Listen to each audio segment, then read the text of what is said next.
Zach, we've got a great day on our hands, and as we all know, how you perform on the golf course reflects on how you practice. And a lot of us are practicing wrong if we want to get up and down more often. That's exactly right. And most of my students that I work with, they're not spending hours a day on their short game. They don't have practice. time for that. They really don't. Let's be honest. Yeah, exactly. So the time that they do spend, it needs to matter. It needs to be able to translate to being able to get the ball up and down when we are on the golf course. Sure thing. Yeah. So let's use just a PGA Tour player example, just to guide us along on where that practice should be.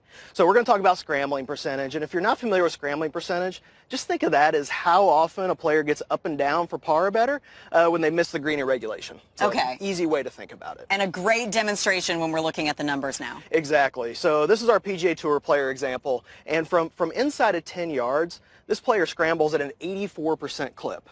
Nice. Really Not really a good. shocker, though. That's what they do. They make a living. Doesn't shock anybody at home, right? But when we start adding a few yards, some really interesting stuff happens. So when we get out to that 10 to 30 yard range, scrambling goes all the way down to 59%. Ooh. And if we add a few more yards, we get just outside of 30, scrambling goes all the way down to 28%. So if we look at that green and that red bubble that's on the monitor right there, so from inside of 10 yards, they're getting up and down more than 8 out of 10 times.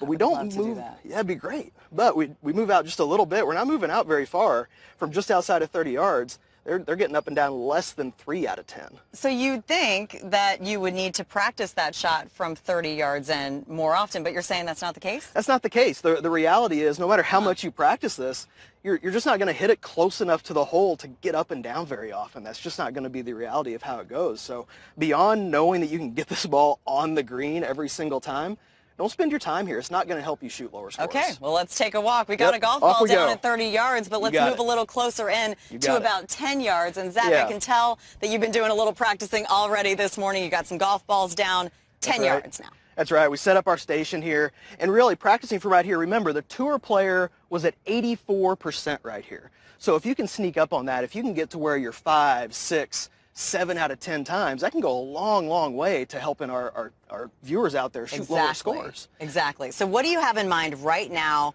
You're out here practicing, you're about to tee it up, you want to go lower than ever before. That's right. So what you're really trying to control is just how far you carry the ball. Okay. In other words, how far you fly it. And that's why we have that towel out there. So we're just going to try to land the ball. The goal would be to land it right on that towel. You want to put another in play? Yeah, let's try another one, see how we do here.